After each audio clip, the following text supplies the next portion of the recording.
आपके अंदर बैठे हुए परमात्मा को मेरा प्रणाम और वीडियो को अंत तक देखें। वीडियो अच्छी लगे तो like, share, subscribe and comment. मिलते हैं अगली वीडियो में।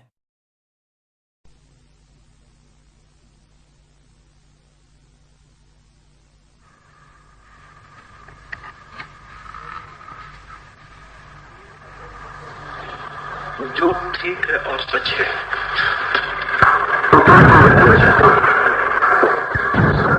होगा, सत्य का परिणाम होगा, इसकी मुझे जरा भी चिंता नहीं है। अगर वो सत्य है तो लोगों को उसके पास आना पड़ेगा, चाहे वो आज दूर जाते हुए मालूम पड़े। और लोग पास आए इसलिए मैं असत्य नहीं बोल सकता हूं। फिर सत्य जब भी बोला जाएगा तभी प्राथमिक परिणाम उसका यही होगा कि लोग दूर भागेंगे, क्योंकि हजारों वर्ष से जिस धारणा में वो पले हैं उस पर चोट पड़ेगी। सत्य का हमेशा यही परिणाम हुआ है। सत्य हमेशा डिवास्टेटिंग है, एक अर्थों में है कि वो जो हमारी धारणा है उसको तो तोड़ डालेगा। और अगर धारणा तोड़ने से हम बचना चाहें तो हम सत्य नहीं बोल सकते।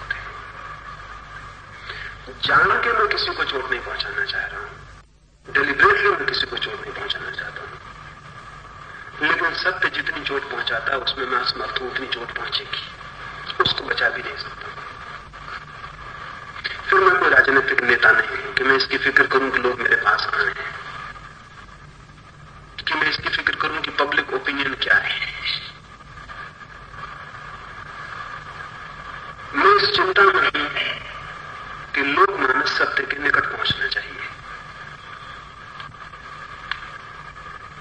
मैं लोक मानस के अनुकूल बनूं इसकी मुझे जरा भी चिंता नहीं है। सत्य के अनुकूल लोक मानस बनाया जाए इसकी मुझे चिंता है। और निश्चित ही बहुत सी बातें मैं कह रहा हूं जो कि चोट करने वाली, आघात करने वाली है और विध्वंसकारी है, लेकिन अगर मैं सच में कहा जाए तो पूरी बातें नहीं कह रहा हूं जो कि और भी चोट करने वाली होंगी और भी विध्वंसकारी होंगी। तो जैसे जैसे लोगों की सुनने की भूमिका विकसित होती चली जाएगी मैं उन सारी चीजों को कहना चाहूंगा। तो ये तो प्रारंभ है एक यात्रा का। अभी इसमें और बहुत कुछ कहने जैसा है। जैसे जीवन के सारे मसलों पर हमारी दृष्टि थोथी और झूठी है, तो मैं जीवन के प्रत्येक मसले पर जहां जहां झूठ है वो कहना चाहूंगा। और न केवल कहना चाहूंगा बल्कि अगर संभावना बन सकी और सत्य इकट्ठी हो सकी तो उस चीज को बदलने के लिए भी चेष्टा करूंगा। जैसे कि सेक्स के बाबत अभी मैंने कहा, एक 3 वर्षों तक मैंने सिर्फ भूमिका बनाने की फिक्र की। कभी कभी थोड़ा मैं कुछ बोल रहा था, कभी ब्रह्मचर्य के संदर्भ में, कभी किसी और संदर्भ में, लेकिन पूरी बात नहीं कही थी। फिर मुझे लगा कि अब भूमिका बनी है, अब उस बात को कहा जा सकता है, जो मैंने कही। लेकिन अभी भी सेक्स पर बहुत कुछ कहने को है और वो जैसे भूमिका बनेगी तो मैं कहूंगा। ऐसे ही शिक्षा पर, ऐसे ही परिवार पर, ऐसे ही आर्थिक व्यवस्था पर, ऐसे ही देश की राजनीति पर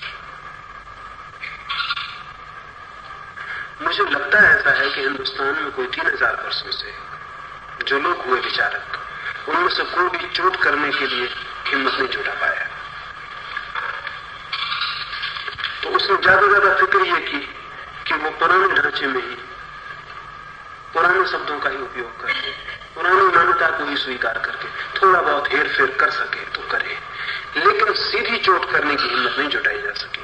और इसलिए हिंदुस्तान में विज्ञान पैदा नहीं हुआ, क्योंकि साइंस तभी पैदा हो सकती है जब हम आनंद रूप से सत्य के प्रति समर्पित हो। हम इसकी फिक्र छोड़ दें कि क्या परिणाम होगा। जो सत्य है, नग्न सत्य, उसको स्वीकृत करने की हिम्मत से विज्ञान शुरू होता है। और नहीं तो फिर आदमी फिक्शन में जीता है और हमारा मुल्क पुराण कथाओं में जी रहा है, विज्ञान में नहीं। तो उसके चिंतन का ढंग साइंटिफिक नहीं है।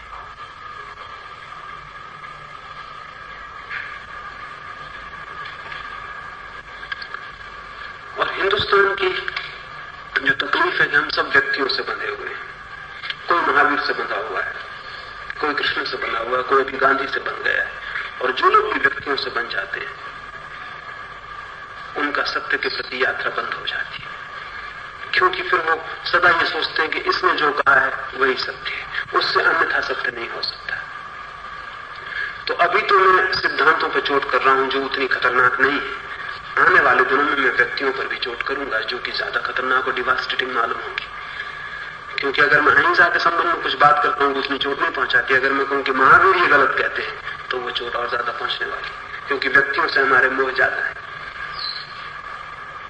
फिर भी आप थोड़ी थोड़ी चोट पहुंचा रहे हैं, थोड़ी पूरा तैयारी करनी पड़ेगी ताकि बड़ी चोट पहुंचा जाए। परसों ही सुना आपने बोला कि as far as Hitler is concerned, he must have been trying to mesmerize people and hypnotize people. As far as Nehru are concerned, I have been seeing him for the last 20 years, not personally, but in Indian as a reporter. I never found that he was trying to hypnotize the people. And I समझ गया, मैं समझ गया। मेरी राय बता दूं कि although you said that these dictators and all those big people have been trying to stand on a high pedestal so that they can see each and every individual in the meeting and they can try to hypnotize the persons. मैं कहा जरूरी नहीं है कि नेहरू जान के ये कर रहे हो, जान के करना जरूरी नहीं है, लेकिन हो रहा है। और मजा ये है कि नेहरू न केवल लोगों को हिप्नोटाइज कर रहे हैं, नेहरू खुद भी लोगों से हिप्नोटाइज होते हैं। मुझसे अच्युत पटवर्धन ने कहा, मैं ये बात कर रहा था तो उनको भी ये ख्याल आया, तो वो मुझसे आके गए अच्युत पटवर्धन कि नेहरू जी के साथ में मद्रास में था और दिन भर में उन्होंने कोई 30 मीटिंग अटेंड की और वो सांझ को बिल्कुल ताजे मालूम होते थे। तो मैंने उनसे पूछा कि आप थके नहीं की 30 मीटिंग के बाद?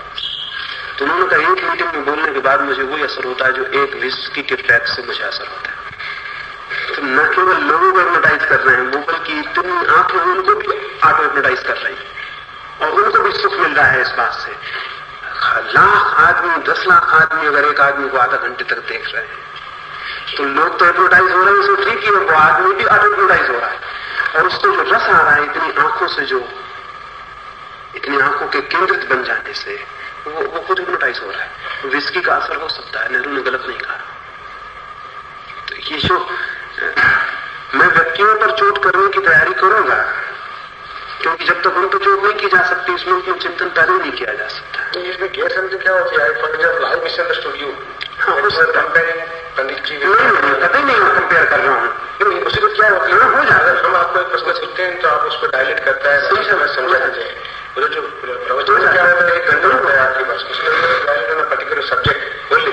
तो कल ही मैं पूछने वाला था ये प्रश्न आपसे, कंपेयरिंग हिटलर, कंपेयर नहीं कर रहा हूँ, लेकिन जहां तक हिप्नोटाइज करने का सवाल है वो कंपेयर किए जा सकते हैं और किसी मामले में कंपेयर नहीं कर रहा हूँ। यानी वो तो कोई भी नेतागिरी ही प्रोसेस पे खड़ी हुई है, लीडरशिप जो है वो प्रोसेस पे खड़ी हुई है। लीडर होने का मतलब है कि जाने अनजाने हिप्नोटाइज करना, नहीं तो आप लीडर बन नहीं सकते। और जिस दिन दुनिया में हिप्नोटिज्म के बाबत पूरी जानकारी हो जाएगी उस दिन लीडर की मौत हो जाने वाली है, लीडर जिंदा नहीं रह सकते। तो अब वो सटल हिप्नोसिस के रास्ते खोज रहे हैं जिनमें कि आपको ऊपर से भी पता न चले। अब अभी मैंने पढ़ा एक एक्सपेरिमेंट वो अमेरिका में करते हैं कि अभी फिल्म के ऊपर एडवर्टाइजमेंट करते हैं आपके सामने, तो सामने में आदमी अब सचेत हो गया है एडवर्टाइजमेंट से, क्योंकि एडवर्टाइजमेंट की जो हिप्नोसिस है वो अमेरिका में आज जाहिर हो गई कि एक लक्स टायलेट साबुन को बार बार रिपीट करने से आदमी हिप्नोटाइज हो जाता है। तो अब जनता को पता चल गया, तो अब एक रेजिस्टेंस पैदा हो रहा है। तो अब उसको इतने सूक्ष्म रूप से करने में उसको पता नहीं चले, तो एक नई अजीब बात निकाली उन्होंने, वो ये है कि फिल्म चल रही है, चलती हुई फिल्म के बीच में सेकंड के 1000वें हिस्से में लक्स टॉयलेट का बीच में से स्नैप निकल जाएगा, वो किसी को दिखाई नहीं पड़ेगा। फिल्म चल रही है, आप फिल्म देख रहे हैं, कहानी चल रही है, बीच में जो वो कर रहे हैं और वो ये परिणाम हुआ कि वो दिखाई तो नहीं पड़ता आंख से, लेकिन अनकॉन्शियस माइंड को उसका इंप्रेस हो जाता। और अगर वो एक फिल्म में 30 बार दोहरा दिया जाए तो आपको पता भी नहीं चलेगा कि आप लक्स टॉयलेट साबुन अच्छा साबुन है, लेकिन वो आपका माइंड पकड़ लेगा गहरे और वो माइंड काम करेगा। तो वो तो जैसे हिप्नोसिस की पूरी जानकारी हमें हो जाएगी तो लीडरशिप को नए रास्ते खोजने जरूरी हो जाएंगे। लेकिन लीडरशिप हमेशा से हिप्नोटाइज करती रही, चाहे वो जान के चाहे न जान के। 3 तरह के लीडर हैं। जो लीडर जन्मजात हिप्नोटाइजर्स हैं उनको कभी पता नहीं रहता कि हम हिप्नोटाइज कर रहे हैं, उनको कभी पता नहीं रहता, वो तो उनके जीवन का हिस्सा है, वो चलता चला जाता है। दूसरे वे हैं जो व्यवस्था से लीडरशिप पैदा करते हैं, होते हैं वो कि क्या करना है, क्या बोलना, कैसा कपड़ा पहनना, हाउ टू इम्प्रेस, उसकी पूरी व्यवस्था है। तीसरे वो हैं जिन्हें जबरदस्ती लीडर बना दिया जाता है, उनको ना पता होता, उनको कोई सहज भाव होता, वो बेचारे सिर्फ थोप दिए गए लीडर हैं। ये 3 तरह के लीडर्स हैं। इसमें हिटलर दूसरे तरह का लीडर है, जो पूरी की पूरी व्यवस्था से लीडरशिप पे जा रहा है। स्टालिन दूसरे तरह का लीडर है, जो पूरी व्यवस्था से। नेहरू पहले तरह के लीडर है, कोई व्यवस्था नहीं लेकिन हिप्नोसिस तो है और वो जन्मजात है, वो व्यक्तित्व का हिस्सा है। मगर अगर hypnotism is being there, instead of Nehru trying to hypnotize 2 lakhs of people in a country, eating it tobacco, he can hypnotize a dozen correspondents in the country, and through them he can reach millions of people. उनको नहीं hypnotise किया जा सकता। सच तो ये है कि वो डजन करस्पॉन्डेंट्स को हिप्नोटाइज करने के लिए पहले 10 लाख लोगों को हिप्नोटाइज करना जरूरी है। वो उनको हिप्नोटाइज करने का हिस्सा है। आप मुझसे प्रभावित होंगे जब 10 लाख आदमी आप मुझसे प्रभावित देखेंगे, तब करस्पॉन्डेंट प्रभावित होता है। करस्पॉन्डेंट तो प्रभावित होता है वो 10 लाख लोगों की हिप्नोसिस को देखकर, तब वो सोचता है कि आदमी अर्थ का है, इसकी बात अर्थ की। अगर मेरे पास एक आदमी नहीं तो आप मुझसे पूछने नहीं है कि मेरा क्या मेरा मतलब नहीं, इंडिविजुअल नहीं है, मास हिप्नोसिस की संभावना पूरी है।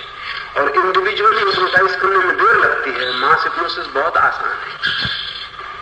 एक आदमी को हिप्नोटाइज करने में एक आदमी रेसिस्ट करता है। मास हिप्नोसिस में कोई रेसिस्टेंस नहीं है किसी का, और आपके आसपास के लोग हिप्नोटाइज हो गए तो आपको पता ही नहीं चलता कि आप तो हिप्नोटाइज हो गए।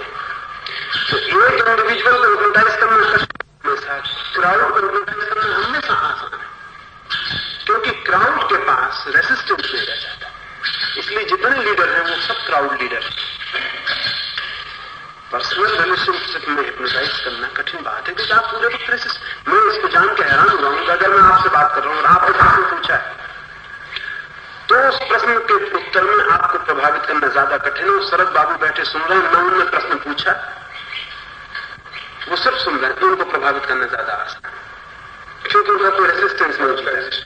आपको गलत सोच रहे हैं, उन्होंने पूछा है तो ये गलत कह रहे हैं कि सही कह रहे हैं, क्या थिंकिंग कर रहे हैं। लेकिन जो पास बैठे हुए लोग हैं वो एक्सेप्टिंग लोगों की सलाह नहीं, उनका कोई रेसिस्टेंस नहीं।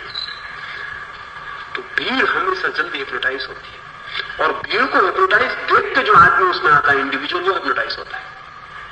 उसको तो समझ में नहीं आता कि जहां 10 लाख लोगों को उसने देखा कि वो एकदम से उस 10 लाख का जो साइकिक एटमॉस्फेयर है वो उसमें डूब जाता है। तो चाहे कोई जानता हो चाहे न जानता हो, आदमी को हिप्नोटाइज किया जा रहा है।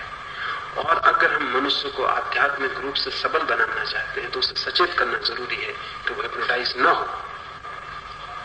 उसको इतना सचेत करना जरूरी है कि वो सम्मोहित हो कि प्रभावित ना हो। प्रभावित हो वो बिल्कुल दूसरी बात है, वो बहुत रैशनल बात है। आपको मैं समझाऊं, तर्क करूं, विचार करूं और ओपन छोड़ दूं कि आपकी मर्जी, तो मैं आपको हिप्नोटाइज नहीं कर रहा। लेकिन हिप्नोसिस एक तरह की ट्रिक है कि ना मैं आपको समझाता हूं ना आर्ग्यू करता हूं, लेकिन आपको बेहोशी के रास्ते से आपको पकड़ने की कोशिश करता हूं। अब वो ये एक बल्ब लगा हुआ है रास्ते पर और पूरे वक्त जल रहा है, बुझ रहा है और आपको हिप्नोटाइज किया जा रहा है। पहले उनको पता था कि पहले आप देखते थे कि एडवर्टाइजमेंट स्थिर था, वो बल्ब जलता बुझता नहीं था। अभी वो हिप्नोटिस्ट ने बताया कि उसको बुझाने से हिप्नोटिस्ट ज्यादा होगी, क्योंकि वो रिपीट हो रहा है। फिर वैसे रिपीट नहीं होता, लिखा है हम, तो आपने पढ़ लिया, एक दफा खत्म हो गई बात। लेकिन वो फिर जला, फिर बुझा, तो जितनी बार वो जला बुझा उतनी बार आपको पढ़ना पड़ा हम, तो आपकी मजबूरी हो गई। तो वो तो हिप्नोटिस्ट बता रहा है कि इसको जलाओ बुझाओ जल्दी जल्दी, ताकि वो आदमी निकलते निकलते 20 दफा पढ़े कि हम, तो 20 दफा पढ़ने से रिपीट होगा तो उसके भीतर घुस जाएगा। अब ये बदमाशी है, ये आदमी को नुकसान पहुंचाना, इससे हम कुछ भी कर सकते हैं। इसका मतलब ये है कि हम आदमी, और आज तो ब्रेन वाश और माइंड वाश पर रूस और चीन में इतना काम हो रहा है कि आप ये समझ लीजिए कि आदमी की स्वतंत्रता मुश्किल से 50 वर्ष बचने वाली है, अगर आदमी नहीं समझ गया तो। बिल्कुल 50 वर्ष से ज्यादा बचने वाली नहीं है आदमी की स्वतंत्रता। आप अभी हम बैठ के इतनी बात कर रहे हैं, ये संभावना रह जाने वाली है, क्योंकि आपके माइंड के कंट्रोल भीतर से किया जा सकता है बिल्कुल ही, और आपको पता भी नहीं चले कि जो आप बोल रहे हैं वो आपसे बुलवाया जा रहा है, जो आप कह रहे हैं वो आपसे कहलवाया जा रहा है। और इस पर इतना, अभी तो साइबरनेटिक्स और इस सब का काम जितना बढ़ गया वो इतना घबराने वाला है कि आपके इलेक्ट्रोड आपके माइंड में रखा जा सकता है और ट्रांसमीटर मेरे हाथ में, और मैं दुनिया में रहूं और मैं वहां से कहूं कि आप इस वक्त सो जाइए, तो आपको सोना पड़ेगा उसी वक्त। तो माइंड में आपके इलेक्ट्रोड रख दिया है, वो बिल्कुल ट्रांसमिशन का काम कर रहा है रेडियो का। वो कहेगा कि नींद आ रही, नींद आ रही। यानी इस बात की संभावना बन गई है पैदा कि सारी मनुष्यता को कंट्रोल किया जा सकता है। जितना सा आदमी कुछ भी कंट्रोल कर सकता है, कुछ भी करवा सकता है। और इतना काम उस तरफ हो रहा है कि अगर हम लोगों को सचेत नहीं करते हैं तो आने वाले 50 वर्षों में मनुष्यता की सारी स्वतंत्रता खत्म हो जाने वाली है, कोई स्वतंत्रता नहीं रह जाएगी। अभी पीछे कोरियन वार में जिन अमेरिकन कैदियों को चीन ने पकड़ रखा था, उनका पूरा माइंड वाश करके भेजा उन्होंने। 9 महीने में वो माइंड वाश कर देते हैं। 9 महीने के बाद जो अमेरिका पहुंचे तो वो कम्युनिज्म की प्रशंसा करते हुए पहुंचे और अमेरिका को गाली देते हुए पहुंचे कि कैपिटलिज्म सब खराब है। और वो ये कहते पहुंचे कि हमारे साथ बहुत अच्छा सलूक किया गया है। उनके साथ बहुत बड़ा सलूक किया गया, लेकिन उनके माइंड में रिपीटेडली ये डाला गया कि तुम्हारे साथ अच्छा सलूक किया जा रहा है। रूस में जितनी भी ट्रायल्स हुई पिछले 40 वर्षों में, सारी ट्रायल्स में जिस आदमी को सजा दी उसी से कन्फेस करवा लिया कि हमने ये पाप किया है। एक आदमी ने रेसिस्ट नहीं किया। ये अजीब मामला है। और अच्छे लोगों से जो कि बड़ी कोटि के विचारक थे, उनसे अदालत में फैसला लिया कि हमने ये किया, हमने ये पाप किया, मैं स्टेलिन को मारने की कोशिश की है। न कोई गवाही की जरूरत रखी न कुछ, और सिर्फ माइंड वाश किया उन विचारों का। उनको 6-6, 4-4 महीने बंद रख के उनके माइंड में रिपीटेडली ये भाव डलवाया कि तुमने स्टेलिन की हत्या की कोशिश की। 2-3 एक आदमी को 7 दिन जगाया जाए, सोने न दिया जाए, और 7 दिन हर हालत में जगाया रखा जाए और सजेस्ट किया जाए कि तुमने स्टेलिन को मारने की कोशिश की। 2-3 दिन तक तो वो कहेगा कि नहीं, मैंने कहां कोशिश की। फिर नींद की कमी और उसको शक पैदा होगा शुरू कि कहीं मैंने की। दोनों ये व्यक्ति लोग मुझसे कह रहे हैं, और 7 दिन बाद आदमी कहने लगेगा 7वें दिन कि मैंने कोशिश की है स्टेलिन को मारने की। अदालत में खड़ा करके उससे कन्फेस करवा दिया कि मैं स्टेलिन को मारने की कोशिश कर। तो मेरी चेष्टा यह है कि लीडरशिप अब खतरनाक रास्तों पर आदमी को ले जाएगी, तो उसे हिप्नोटिक स्थिति के प्रति सचेत करना जरूर है। जैसा आप कहते हैं, मेरी बातें उस वक्त कई भाव पैदा कर देती हैं आपके मन में, लेकिन अभी कोई रास्ता नहीं है। जब तक कि वो भाव में पैदा ना करो, वो भाव पैदा होगा तो आप पूछेंगे, सवाल उठेंगे, और मैं तैयार हूं सवाल जवाब के लिए। मैं तो पूरे मुल्क को एक डायलॉग में डाल देना चाहता हूँ 10 साल के भीतर। तो जितने प्रश्न उठेंगे उतनी बातें साफ हो सकेंगी। और ये तो स्वाभाविक है कि मेरे को सुन के 25 प्रश्न आपको उठते हैं। मैं चाहता हूं कि उठने चाहिए। सिर्फ जो जरूरत है उनको नहीं उठेंगे, बाकी तो जो विचारशील उनको उठना चाहिए। Are you interested in the material development of the country or the material development of the world or philosophical development of the country and philosophical development of the world? मेरी दृष्टि में मटेरियल डेवलपमेंट जो है वो philosophic development की पहली सीढ़ी है। कोई भी देश, कोई भी समाज जब तक आर्थिक भौतिक समृद्धि से भरा हुआ न हो, तब तक दार्शनिक विकास नहीं हो सकता और नहीं हो सकता है। क्योंकि दार्शनिक विकास के लिए एक बुनियादी जरूरत है कि हम भौतिक रूप से समृद्ध हों। जब आदमी की रोटी की, कपड़े की और छप्पड़ की चिंता समाप्त हो जाती है, तब पहली दफा स्पिरिचुअल अर्ज पैदा होती है। तब वो सोचता है कि और क्या। लेकिन जिसको रोटी नहीं मिल रही, कपड़ा नहीं मिल रहा, मकान नहीं मिल रहा, उससे आप कह रहे हैं कि आत्मा परमात्मा का चिंतन करो, आप निहायत फिजूल बात कह रहे हैं। हिंदुस्तान भी जिन दोनों धार्मिक चिंतन किया और फिलोसॉफिक डेवलपमेंट हुआ, बुद्ध या महावीर या कृष्ण, ये सारे के सारे लोग समृद्ध हिंदुस्तान की पैदाइश है। एक समृद्धि थी मुल्क में, लोग खुशहाल थे। और उसमें भी बड़ी मजे की बात है कि ये खुशहाल लोगों में से नहीं, सब राजपुत्रों के लड़के, ये सब शाही घरों के लड़के, बुद्ध, महावीर, कृष्ण, राम, सब राजाओं के लड़के। जहां लग्जरी पूरी होती है, जिंदगी जहां सब सुविधाएं प्राप्त हो जाती है, वहां आदमी की इंक्वायरी ऊपर उठती है और वो उन चीजों को पूछता है जो कि पहले पूछ ही नहीं सकता था। तो मेरी दृष्टि में आने वाली फिलोसॉफिक जो भी संभावनाएं हैं वो रूस और अमेरिका में फलित हो सकती है, हिंदुस्तान में नहीं।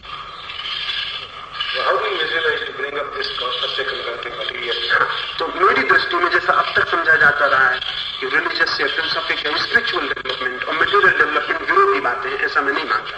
मैं मानता हूं मटेरियल डेवलपमेंट नेसेसरी स्टेप है स्पिरिचुअल डेवलपमेंट के लिए। कैसे ये हिंदुस्तान में आएगा, तो 3 बातें मुझे दिखाई पड़ती है। एक तो कि हिंदुस्तान की पूरी चिंतना बदलनी पड़ेगी इस संबंध में। समृद्धि का विरोधी है हिंदुस्तान और गरीबी का पक्षपाती है। ये अत्यंत मूर्खतापूर्ण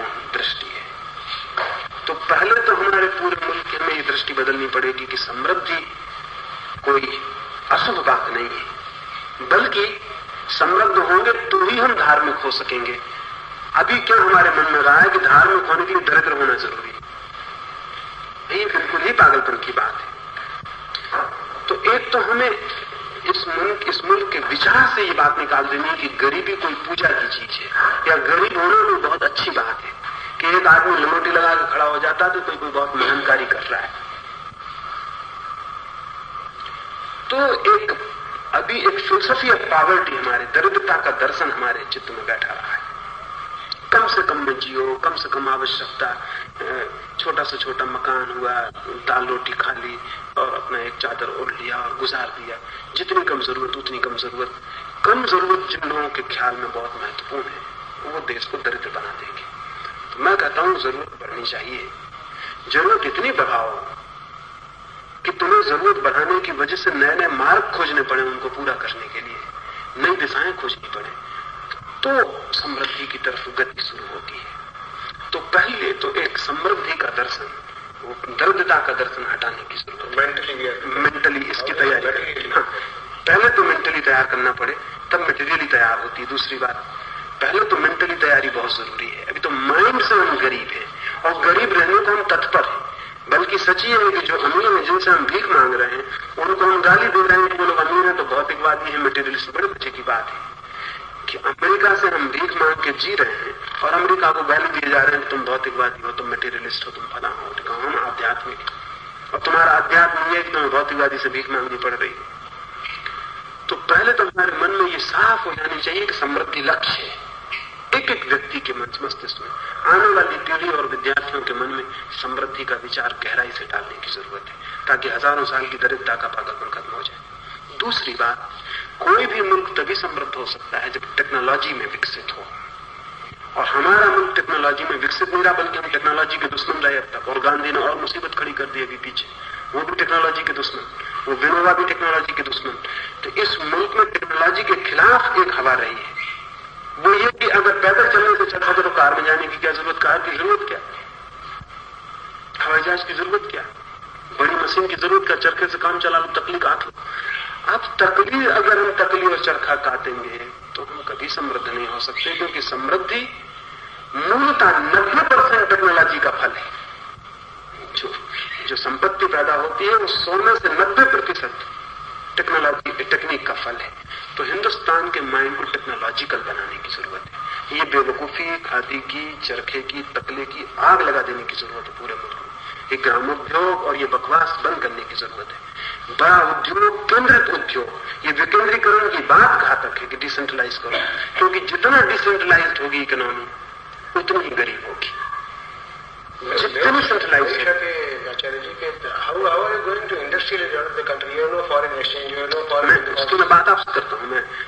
मैं तो मेरे लिए बड़ा सवाल तो ये है कि ये तो दूसरा सवाल है। बड़ा सवाल तो ये है कि हमारा माइंड टेक्नोलॉजी के लिए राजी है कि नहीं। माइंड राजी हो तो रूस ने कहां से, किससे फाइनेंस किया है पिछले 50 सालों में, और 1917 की क्रांति के बाद रूस की हालत हमसे बदतर थी, हमसे बेहतर नहीं थी। रूस को तो कोई सहायता नहीं थी दूसरे मुल्कों से, क्योंकि दूसरे मुल्क तो नष्ट करने को तैयार थे रूस को। लेकिन 50 साल में टेक्नोलॉजिकली वो अमेरिका से भी किन मामलों में आगे हो गया। कैसे? तो मेरा कहना है, मेरी मान्यता ये है कि जो डेमोक्रेसी लोगों को काम करने के लिए कंपेल न कर सके वो निकम्मी डेमोक्रेसी है।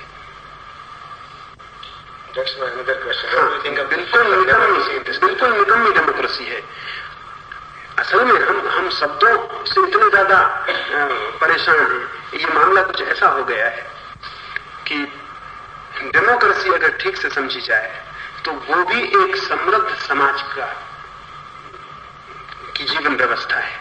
एक दरिद्र समाज डेमोक्रेसी होने की बात करता है, वो वैसे ही है जैसे एक दरिद्र आदमी घर में हवाई जहाज रखने की बात करता है। वो डेमोक्रेसी जो है वो पूर्ण शिक्षित, समृद्ध, सुसंपन्न समाज की व्यवस्था है। जब तक समाज उतना सुसंपन्न, शिक्षित नहीं हो जाता तब तक डेमोक्रेसी का मतलब सिर्फ इतना ही होगा कि वो सदैव डिक्टेटरशिप हो, बेनिवोलेंट डिक्टेटरशिप हो, उसका यही मतलब होगा। You would like this democracy to be changed? बिल्कुल ही ये डेमोक्रेसी नुकसान पहुंचा रही, 20 साल में मुल्क को नुकसान पहुंचा, भारी नुकसान पहुंचा। आज तो जरूरत है कि हम 30-40 साल तक मुल्क को एक मिलिट्री कैंप की शक्ल में खड़ा करके और मेहनत करें, तो हम समृद्ध हो सकते हैं, नहीं तो हम समृद्ध नहीं हो सकते। ये इस तरह समृद्धि नहीं आने वाली है, बल्कि 20 साल का फल ये हुआ है कि अंग्रेज के समय में हमारी जितनी एफिशिएंसी वो बहुत नीचे गिर गई, काम करने की क्षमता भी नीचे गिर गई, काम करने का मन भी नीचे गिर गया, कोई काम नहीं करना चाहता। और एक ख्याल पैदा हो गया, रूस में क्रांति हुई तो वहां एक मजाक चला। जिस दिन 1917 में पहले दिन क्रांति हुई अक्टूबर में, और मास्को क्रांतिकारियों के हाथ में चला गया, तो एक मोटी औरत बीच रास्ते पे चलती हुई बाइक, तो पुलिस के आदमी ने कहा तुम ये कहां चल रही, बीच रास्ता चलने का? उसने कहा हम स्वतंत्र हो गए, हम स्वतंत्र हो गए, अब कोई हमें ये नहीं कह सकता कि बाएं चलो कि दाएं चलो। स्वतंत्रता का मतलब और लोकतंत्र का मतलब ऐसा ही हम पकड़े हुए हैं इधर 20 साल नहीं। स्वतंत्रता का मतलब है कि दायित्व और बढ़ गया, लोकतंत्र का मतलब है कि हमारी रिस्पॉन्सिबिलिटी और गहरी हो गई। तो एक बेनिवोलेंट डिक्टेटरशिप से ही ये लोकतंत्र आगे बढ़ेगा और डेमोक्रेसी बन सकती है। तो हिंदुस्तान में अभी पूर्ण लोकतंत्र की बात ही करनी फिजूल है, एकदम फिजूल है। मुझे मैं तो this is the first series that I attended and I heard it for the first time. But have you given all these things publicly in your? नहीं बात हो पा रही है। कभी कहने वाले हैं? जब भी कहिए, मैं तो हमेशा तैयार हूँ। नहीं, मैं बोलता हूँ पब्लिक में तो अभी तक पब्लिक में धीरे धीरे बात चल पाती है। डेमोक्रेसी शाम डेमोक्रेसी है, उसकी वजह से जेन्युइन डेमोक्रेसी है तो अच्छा है। बिल्कुल पब्लिक को नहीं, मुझे मौका नहीं मिल पा रहा है, ऐसा मुश्किल हो गया है कि मुझे इतनी बातों पर बात करनी है, न मंच है न मौका है। तो ये तो जो लोग मंच बना लेते हैं उनको, वो जिसलिए मंच बना लेते हैं वो बात मुझे करनी पड़ती है। Statement about democracy might be as explosive as the statement. बिल्कुल एक्सप्लोसिव होगा। मैं आपको पूरा इंटरव्यू दूं बम्बई, आप चाहें तो उसको पूरा इंटरव्यू दूंगा, आप उसके लिए बात करें। और मैं चाहता हूं, अगर इनसे कह रहा हूं मित्रों से कि आने वाले दिनों में बम्बई में 4 दिन इस संबंध में एक 4 लेक्चर्स रखें, जरूरी है कि मुझे तो इतना नुकसानदायक लग रहा है इस डेमोक्रेसी की बातचीत, इतनी खतरनाक कि हमको नष्ट की दे रही है। अभी मुल्क को कोई जरूरत नहीं democracy. People have started thinking in those lines, but they are not prepared to say it openly. नहीं, it's a crime to say it openly. Crime होगा, यही मुश्किल होगा। अगर आप भी बोलेंगे तो ऐसा ही पीपल सुनो। वो तो कहेंगे, हाँ वो तो कहेंगे, लेकिन मैं उसके लिए लड़ने को तैयार हूँ, बात की जा सकती है। तो मैं एक बेनिवोलेंट डिक्टेटरशिप चाहता हूँ, एक सदैव अधिनायक शाही मुल्क में होनी चाहिए।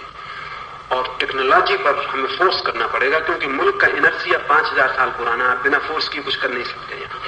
अगर आप सोचते हो कि बस हम कह देंगे कि बर्थ कंट्रोल कर लो और बर्थ कंट्रोल हो जाएगा, तो यह अति बेवकूफी की बात है। इधर तो जब तक आप बंदूक सामने नहीं होगी तब तक बर्थ कंट्रोल होने वाला नहीं।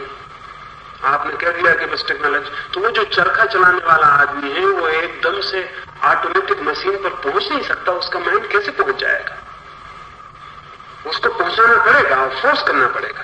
एक 15 और 20 साल के लिए सारे मुल्क को एक सैन्य शिविर की तरह व्यवहार करना पड़ेगा, तो हम उस हालत में पहुंचेंगे कि डेमोक्रेसी हम पे ला सके। तो तकनीक पर मेरा जोर है दूसरा, और तकनीक को बढ़ाने के लिए हमें मुल्क पर दबाव डालना पड़ेगा, ऐसे काम नहीं चलने वाला। How do you visualize to bring that about with your योग संगठन बना रहे हैं? हाँ, युवक संगठन बना रहा हूँ, उसमें मैं इस बात की करने का प्रयत्न करूंगा। और तीसरी बात कि मुल्क के जितना भी सारे जगत में संपत्ति आई है,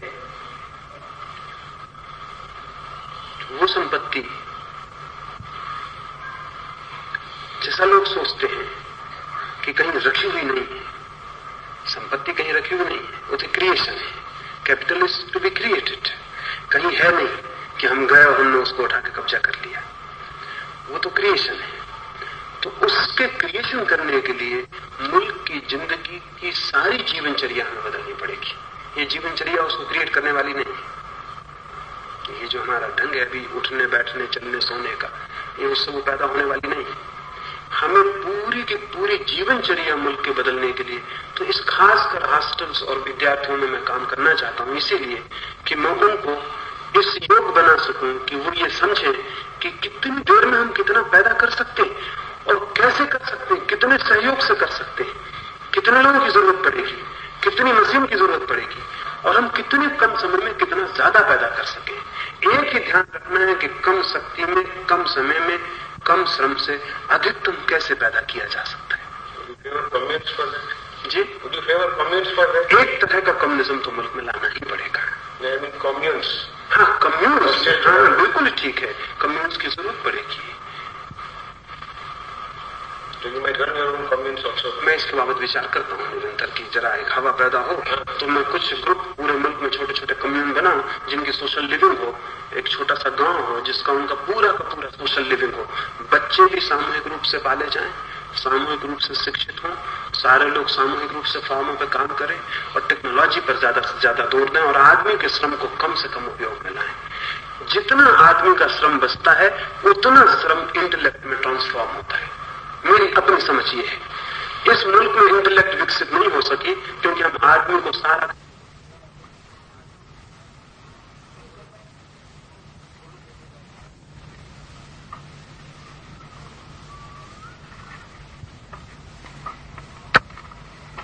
उसकी शक्ति इंटेलिजेंस में विकसित होनी शुरू होगी। इंटेलिजेंस उन समाजों में विकसित होती है जहां लग्जरी पैदा हो जाती है। लेकिन ये मशीन ओरिएंटेड व्यवस्था होती है, हाँ, उसमें इंडिविजुअल दबाव है। इंडिविजुअल है कहां, आपको सिर्फ ख्याल है कहां, अभी भी तबाह है कहां, इंडिविजुअल है कहां। तो भी हर प्रकार का कंपल्शन कराते रहेंगे। आपसे थोड़ी बाद में बात करूंगा, लेकिन इंडिविजुअल है नहीं कहीं, अभी भी नहीं। आपको सिर्फ भ्रम है कि आप पे कंपल्सन नहीं आ रहा है। आपकी पत्नी आपको खींच रही है, आपके पिता आपको खींच रहे हैं, स्टेट खींच रही है, समाज खींच रहा है, बास खींच रहा है। आप सिर्फ भ्रम में जी रहे हैं कि आप कंपेल्ड नहीं, आप एक एक इंच कंपेल्ड है। सच तो यह है कि जितना सामूहिक लिविंग होगा और जितना मशीन सेंटर्ड उत्पादन हो जाएगा उतना ही व्यक्ति को मुक्त किया जा सकता है। इस पर तो लंबी बात करनी पड़ेगी, उनकी बात रुक जाएगी, बात करने में। आप किससे प्रभावित है? स्वामी विवेकानंद है, महात्मा जी है, रामकृष्ण परमहंस है, भगवान बुद्ध है, महावीर है, इसमें से किसी से आप प्रभावित है? नहीं, किसी से व्यक्ति से मैं प्रभावित नहीं, लेकिन कुछ कुछ सब में है जो मुझे प्रीति कर रहे हैं। और मेरा जो बड़ा अजीब है, कुछ चीज मुझे मार्क्स में उतनी ही प्रीति करे जितनी बुद्ध में, कुछ मुझे निश्चय में भी प्रीति कर रहा है और गांधी में भी। तो मेरे सामने कोई एक व्यक्ति मुझे प्रीति कर नहीं है। सारे जगत की जो देन है उसमें जो भी मुझे सत्यतर लगता है, चाहे वो किसी से आता हो, तो वो मुझे अंगीकार है, सदा अंगीकार है। तो मेरे साथ बड़ी कठिनाई हो गई। कभी मैं मार्क्स की प्रशंसा में भी बोलता हूं, कभी निश्चय की प्रशंसा में भी बोलता हूं, कभी मैं गांधी के खिलाफ भी बोलता हूं, कभी बुद्ध की प्रशंसा भी करता हूं, कभी बुद्ध के खिलाफ भी बोलता हूं, कभी रामकृष्ण की प्रशंसा भी करता हूं, कभी खिलाफ। तो लोगों को बहुत मुश्किल हो गई कि मैं किसी व्यक्ति के पक्ष में नहीं हूं। मुझे जो ठीक दिखाई पड़ता है वो जिस व्यक्ति में भी दिखाई पड़ता है, मैं उसकी प्रशंसा करने लगा। नहीं, बिल्कुल जरा भी नहीं। मुझे तो सारा हेरिटेज पूरी मनुष्यता का प्रीतिकर है। उस पूरे हेरिटेज से ही ड्राइव करना है जो भी ड्राइव करना है। उसमें मेरे मन में जरा भी भाव नहीं आता कि मोहम्मद है कि क्राइस्ट है। सारी दुनिया में जो भी मनुष्य ने आज तक सोचा है, उसकी जो भी क्रीम है, वो सब मुझे अंगीकार है। वो जो सब श्रेष्ठतर है, सब स्वीकार है। वो चाहे एक ऐसे आदमी ने कहा हो जो वैश्यागामी है, शराब पीता है, इसकी मुझे फिक्र नहीं। वो अगर सत्य है तो मुझे अंगीकार है।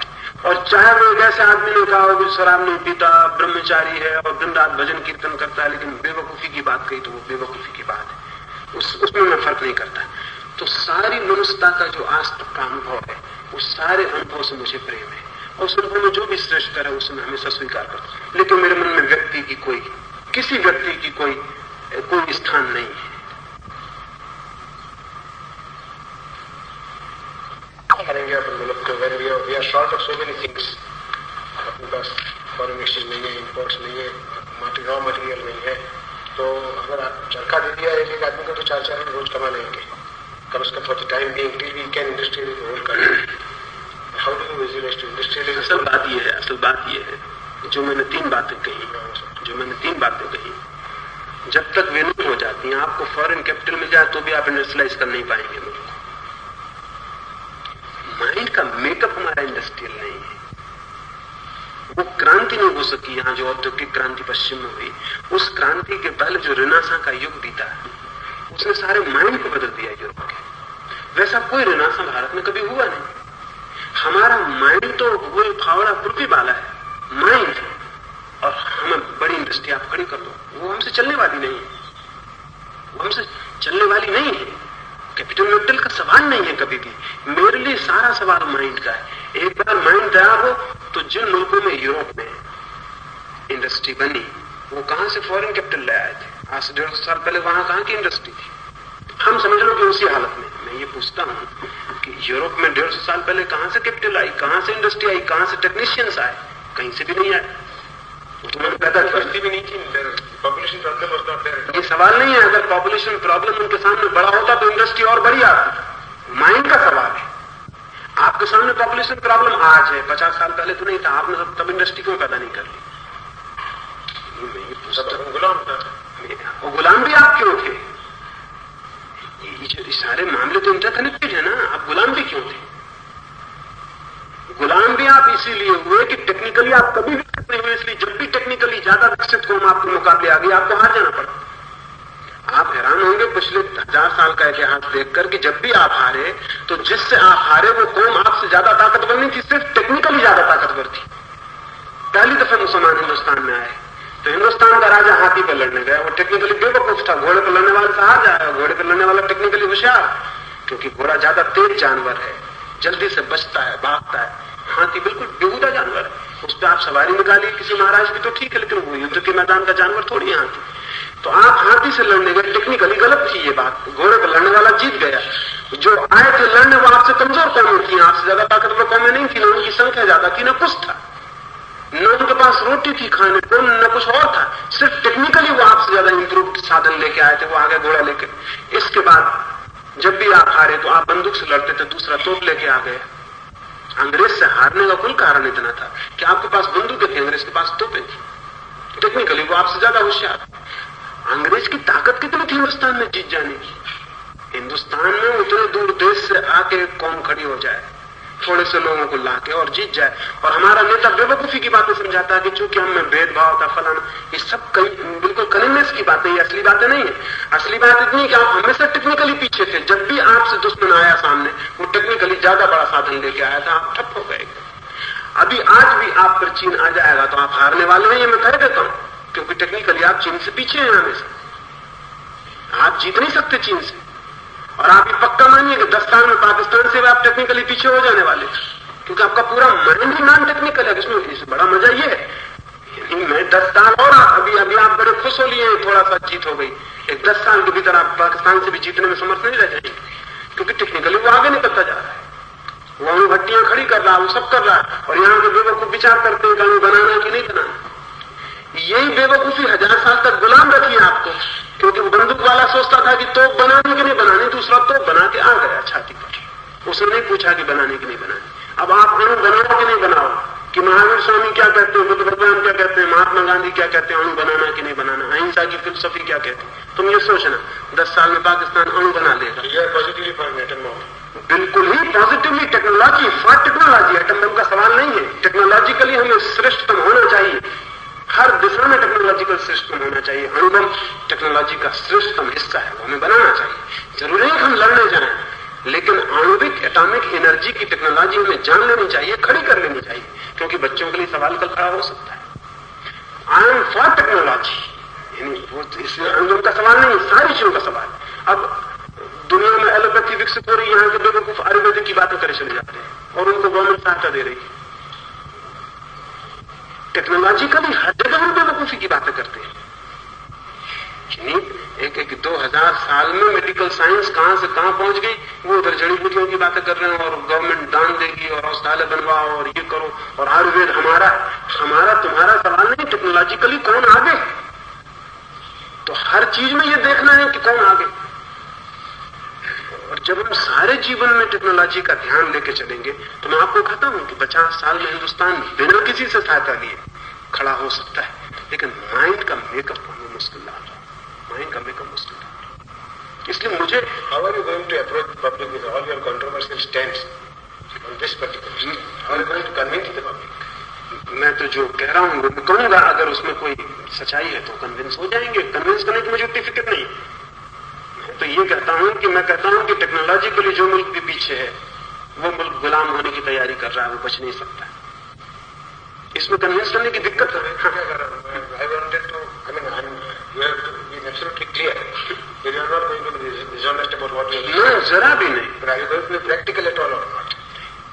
बिल्कुल ही प्रैक्टिकल होने की कोशिश है। प्रैक्टिकल होने की बात तो then if you want to approach the public, you cannot go on accusing Gandhi, you cannot go on accusing Nehru. ये सवाल नहीं है, ये सवाल नहीं है, ये सवाल नहीं है, लेकिन उन्हें बिना एब्यूज के पब्लिक का माइंड बदला नहीं जा सकता, क्योंकि वो उसके माइंड को पकड़े हुए हैं। पब्लिक का माइंड को बदलने के लिए आपको पब्लिक को आपके पास लानी पड़ेगी ना। हाँ, तो वो तो मैं कोशिश करूँ, उसकी कोशिश में आप सहयोगी बनिए। यानी सवाल ये है कि अगर हिंदुस्तान का माइंड गांधी की पूजा करता चला जाता है तो मैं मानता हूं कि टेक्नोलॉजिकली हिंदुस्तान विकसित नहीं होगा। ये दोनों बातें जुड़ी हुई हैं, क्योंकि गांधी बिल्कुल ही टेक्नोलॉजी के दुश्मन है। तो अब मैं अगर टेक्नोलॉजी के लिए लोगों को विकसित करना चाहता हूं तो गांधी मेरे आड़े आते और कोई मेरे आड़े नहीं आता। आड़े तो गांधी से मुझे लड़ना पड़े, और गांधी अच्छे आदमी है, इसमें कोई शक शुदा नहीं है, लेकिन अच्छे आदमी को क्या करेंगे? सवाल तो ये है कि वो जो फिलोसॉफी खड़ी कर रहे हैं वो मुल्क के लिए घातक है। तो मुझे तो उनको बात करनी पड़ी, क्योंकि जब मैं टेक्नोलॉजी की बात करूं तो जो भी सीधा सवाल उठता है वो फिर गांधी की बात, आपका क्या ख्याल? या तो टेक्नोलॉजी की बात ना करूं, ग्राम उद्योग की बात करूं। और मैं मानता हूं ग्राम उद्योग की बात करने वाला मुल्क का हत्यारा है, वो मुल्क को डुबा देगा, मार डालेगा। ग्राम उद्योग तो चल रहा है 5000 साल से, हम मरते जा रहे हैं उसी में। आप बोलेंगे कि गांधी जी हत्यारा था मुल्क का, तो कोई आपकी भी हत्या कर दे, उसमें कोई हर्जा नहीं है। एक दफा मेरी हत्या हो जाए तो गांधी से मेरी टक्कर सीधी सीधी हो जाए। वो तो टक्कर मेरे मतलब नहीं, काम नहीं रुकेगा। एक दफे मेरी हत्या हो जाए तो फिर गांधी से मेरा मुकाबला बिल्कुल सीधा ही सीधा हो जाए। फिर टेक्नोलॉजी के पक्ष में भी कोई आदमी मरता है तो मुल्क में विचार शुरू हो जाए, उसमें कोई हर्जा नहीं। मेरे मरने से क्या फर्क पड़ता है? लेकिन मेरे मरने से 50 लोगों के मन में ख्याल आ सकता है और बात चल सकती है, 25 दूसरे लोग खड़े हो जाएंगे। लेकिन टेक्नोलॉजी के लिए कोई मरे भी तो टेक्नोलॉजी के लिए कोई मरा नहीं है इस मुल्क में आज तक, कोई हर्जा नहीं है, मर जाए। मेरे मरने से क्या फर्क पड़ता है? आपका काम रुक नहीं जाएगा। कुछ काम नहीं रुकता। किसके मरने से काम रुकता है? क्राइस्ट मर गया तो कोई काम रुकता है क्रिश्चियनिटी का? कुछ काम नहीं रुकता। मार्क्स मर गया तो कोई कम्युनिज्म रुकता है? आदमी मर जाते हैं और जिन विचारों के लिए मरते हैं वो विचार बलशाली हो जाते हैं, उनके मरने से वो खाद बन जाते हैं उन विचारों के लिए, उसमें कोई हर्जा नहीं है, जरा भी हर्ज की बात नहीं। एक दफा कोई मार ही डाले तो उससे बड़ा हित हो जाए, उसमें कोई नुकसान नहीं। एक और प्रश्न है आचार्य जी, हम तो देख रहे हैं एक्टिविटीज होती है वहाँ normally self respecting people don't come around, either they have not the money, not the resources, not the time to set up. तो उसकी in the actions of good people coming up, it's there is a vacuum and scoundrels get it. उसके बारे में क्या कर सकते हैं? बहुत कुछ किया जा सकता है। असल में यानी मेरी जो बेसिक थीसिस है सारी बातों में, हिंदुस्तान में अच्छे आदमी को राजनीति में नहीं आना चाहिए ऐसी धारणा है सदा से। आता ही नहीं है धारणा है, इसलिए नहीं आता। Politics without scoundrels last result. हाँ, तो वो नहीं आता है इसलिए वो लास्ट रिजॉर्ट से स्काउंडर्स का। वो अगर आता तो क्यों होता है? मेरा कहना यह है कि अच्छा आदमी राजनीति में नहीं आता क्योंकि ये समझाया गया हमें कि अच्छा आदमी को राजनीति में नहीं आना चाहिए, वो बदमाशों की चीज है। इस समझाने का परिणाम ये हुआ कि बदमाश में इकट्ठे हो गए, अच्छा आदमी वहां जाता नहीं। और अगर अच्छा आदमी जाए तो आप उसको हो गए, तुम भी हो गए गड़बड़। तो इसकी जरूरत है मुल्क में कि हम अच्छे आदमी को कहें कि तुम जाओ राजनीति में, तुम वहां प्रवेश करो, तो हम उसे बदमाशों से बचा सकेंगे। उसके पास साधन नहीं, शक्ति नहीं, संपत्ति नहीं, हाउ कैन दे? ऐसा जरूरी नहीं है कि अच्छे आदमी के पास साधन नहीं, संपत्ति नहीं, शक्ति नहीं। अच्छे आदमी के पास भी साधन, शक्ति, संपन्नता है, लेकिन अच्छे आदमी के पास साहस नहीं है। They are not prepared to compete with these people. वो सिर्फ इसीलिए सिर्फ कि मेंटल मेकअप हमारा जो है, मेंटल मेकअप हमारा ये कि अभी अगर मैं करता हूं कि मैं राजनीति में जाता हूं तो वो जो मेरी पूजा करता है वो भी कहेगा कि गड़बड़ हो गई, वो भी कहेगा गड़बड़ हो गई, तो राजनीति में चले। गांधी को हिंदुस्तान की हुकूमत हाथ में आ गई तो भी गांधी साहस नहीं जुटा पाए कि वो एग्जीक्यूटिव बॉडी में खड़े हो जाएं, कि वो प्रधानमंत्री बन जाएं मुल्क के। क्योंकि अगर वो प्रधानमंत्री बनते तो सदा के लिए महात्मा खत्म हो गए थे इस मुल्क में, वो महात्मा फिर कभी नहीं कहे जा सकते। अब महात्मा को बचाना कि प्रधानमंत्री बनना।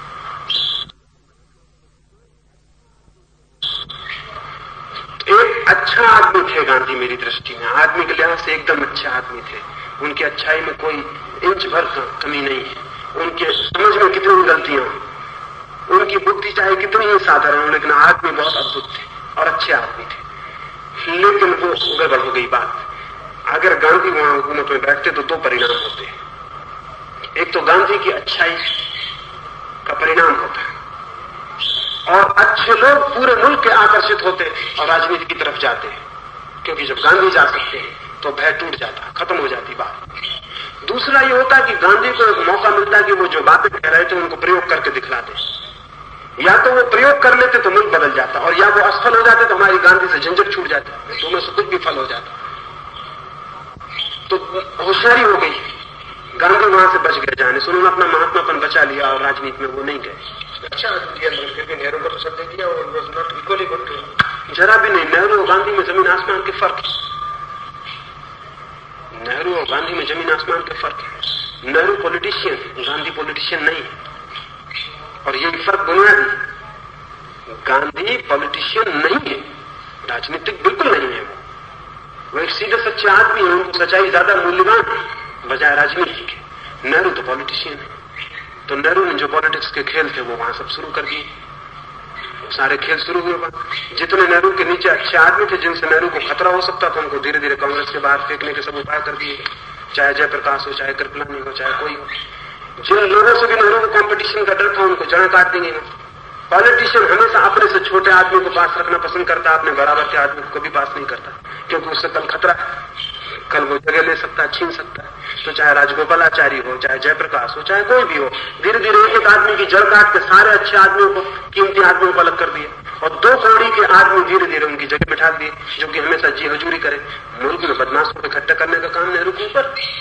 इस जुम्मे से उनको बचाया नहीं जा सकता, क्योंकि सारे अच्छे आदमियों की जड़ काट डाली और सारे साधारण आदमियों को नीचे ले आए, क्योंकि वो हमेशा जी हजूरी करेंगे। राजनीतिक का माइंड यह है कि हमेशा अपने से छोटे आदमी की भीड़ को चारों तरफ घेर के रखो, अपने मुकाबले का आदमी कभी साथ में आ जाए। तो नेहरू और गांधी में तो जमीन आसमान के फर्क है। अगर गांधी ने हिम्मत जुटाई होती तो ये कभी नहीं हो सकता था कि जयप्रकाश, कृपलानी या राजगोपालाचारी कांग्रेस के बाहर जाते। ये असंभव था, ये बिल्कुल असंभव था। हिंदुस्तान के सारे अच्छे आदमी गांधी के साथ खड़े होते, हिंदुस्तान की हुकूमत दूसरी शक्ल की हुकूमत बनती। उसमें नेहरू भी होते, उसमें जयप्रकाश भी होते, उसमें लोहिया भी होता, उसमें राजगोपालाचारी भी होते, उसमें मुल्क के सारे अच्छे लोग होते। एक शक्ल बदल जाती हिंदुस्तान की। लेकिन गांधी महात्मापन को बचा गया, हिंदुस्तान को डुबा गया। उनके सामने के विकल्प सीधा है कि करना क्या, क्योंकि सारा मुल्क कहता कि अरे बस डमाडोल हो गए। और जैसे ही गांधी ने हाथ में सत्ता नहीं ली, सारे मुल्क ने कहा यह है सच्चा महात्मा। और पता नहीं कि सच्चा महात्मा कितना महंगा पड़ गया ये हमारे लिए। हाँ, आप जैसे बोलते हैं वैसे I would agree with the large number of your points.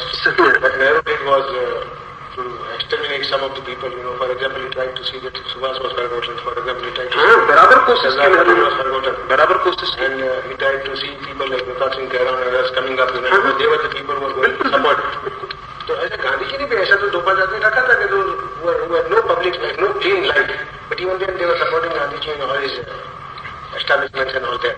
मैं गांधी और नेहरू में जो मैं फर्क कर रहा हूँ, वो फर्क यही कर रहा हूँ कि गांधी के व्यक्तित्व के साथ बहुत से बड़े लोग खड़े हो सकते थे, नेहरू के व्यक्तित्व के साथ बहुत से बड़े लोग खड़े नहीं हो सकते। ये मैं नहीं कहता हूँ कि गांधी के साथ सभी खड़े हो सकते थे, हेमंत राय खड़ा नहीं हो सकता था, सुभाष खड़े नहीं हो सकते थे, लेकिन ये बहुत इक्के दुक्के मामले थे। और गांधी इतने कुशल और समझदार आदमी थे कि सुभाष को भी खड़ा कर सकते थे, ये इतनी कठिनाई नहीं थी। गांधी अगर सत्ता में गए होते तो हिंदुस्तान की सत्ता की पूरी शक्ल बदल गई होती, नीचे से ऊपर तक का पूरा मेकअप ऑफ ढांचा बदल गया होता। वो पॉलिटिशियन का ढांचा नहीं रह गया होता, वो अच्छे आदमी का ढांचा हो गया होता। और सारे मुल्क से जिन लोगों को जाने का मौका मिलता वो दूसरे तरह के लोग होते, टाइम बदल गया होता। लेकिन वो गांधी हिम्मत नहीं जुटा पाए और हमने नहीं जुटानी दी हिम्मत। सारे मुल्क को कंपेयर करना था गांधी को कि हम आपको भेजेंगे, आपको जाना चाहिए, लेकिन सारा मुल्क खुश हुआ कि महात्मा हमारा कितना सच्चा है कि आगे राजगद्दी हाथ में और लात मार दी। क्योंकि हम हजारों साल से यही हमारा माइंड है कि राजगद्दी को जो लात मार दे वो बड़ा ऊंचा आदमी, चाहे उसका फल कुछ भी हो मुल्क। तो मैं कहता हूं कि मेरे लिए सारा चिंतन जो है बेसिक वो ये है कि ये पूरे माइंड का फ्रेम हमारा बदले, अच्छा आदमी राजनीति में पहुंचाना चाहिए। तो मेरी दृष्टि है कि गांव-गांव में नागरिक समिति होनी चाहिए, मोहल्ले मोहल्ले में काम बढ़े। तो मैं ये चाहता हूं कि एक एक गांव में नागरिक समिति हो, वो नागरिक समिति ये तय करेगी, जो आदमी अपने तरफ से खड़ा हो जाएगा और कहेगा कि मैं अच्छा उम्मीदवार हूं, उसको हम वोट नहीं देंगे, इसको हम डिस्क्वालिफिकेशन समझेंगे कि ये आदमी खुद अपने को कहता है कि मैं अच्छा उम्मीदवार हूं, मुझको भेजो। नागरिक समिति अच्छे लोगों से प्रार्थना करेगी कि आप खड़े हो जाएं, और आप खड़े होते हैं तो नागरिक समिति आपका समर्थन करेगी। न हम दल की फिक्र करना चाहते कि तुम किस दल के हो, तुम अच्छे आदमी हो, तुम चिंतनशील हो, तुम विचारशील हो, हम तुम्हें भेजना चाहते। अगर 15-20 वर्ष मुल्क के कोने कोने में नागरिक समितियां हों जो आदमियों को अप्रोच करें और कहें कि इस आदमी को हम खड़ा करना चाहते हैं, और इसको नागरिक समिति पूरा समर्थन देगी, और कोई दल का हम विचार नहीं करते, किसी दल का हो, कम्युनिस्ट हो, कांग्रेसी हो, सोशलिस्ट हो, आदमी अच्छा है, नगर अनुभव करता, हम इसको भेजेंगे। तो अच्छे आदमियों को 20 साल तक मुल्क से भेजने की हमें चेष्टा करनी चाहिए। और एक फिक्र करनी चाहिए कि अच्छा आदमी धीरे धीरे बुरे आदमी को रिप्लेस कर दे। अभी ये हो रहा है कि अच्छे आदमी को बुरा आदमी रिप्लेस कर रहा है, और बुरा आदमी एक दफा अच्छे आदमी को जब हटाता है तो उसका परिणाम ये होता है कि 5 साल बाद उससे भी बुरा आदमी उसको हटा सकेगा, उससे और बुरा आदमी हटा सकेगा। तो हर 5 साल में हिंदुस्तान और गुंडों के हाथ में चला जाएगा, क्योंकि जो वहां बैठा है उसको अब इससे बड़ा गुंडा ही हटा सकता है, इससे छोटा गुंडा नहीं हटा सकता। तो हर 5 साल में हिंदुस्तान गुंडों के हाथ में उतरता चला जाएगा। आने वाले 30 साल में हिंदुस्तान पूरा गुंडाइज्म का मुल्क होगा, जहां अच्छे आदमी को जाने का तो सवाल नहीं है, जीना मुश्किल हो जाएगा। तो वो तो हमें सचेत होना पड़ेगा और कुछ करना पड़ेगा उस दिशा में कि हम नागरिक समितियां खड़े करें, अच्छे आदमी को प्रोत्साहन दें, अच्छे आदमी को हिम्मत दें, बल दें, और इस बात की हवा पैदा करें कि ये अच्छे आदमी का कर्तव्य है कि वो राजनीति में जाए, ये ड्यूटी का हिस्सा है। ये नॉर्मल स्टैंड ऑफ लाइफ ये है। आदमी की उम्र बड़ी कीमती नहीं है बहुत, लेकिन आदमी अगर 50 साल। वीडियो अंत तक देखने के लिए आपका धन्यवाद, और वीडियो अच्छी लगी तो like, share, subscribe and comment. मिलते हैं अगली वीडियो में।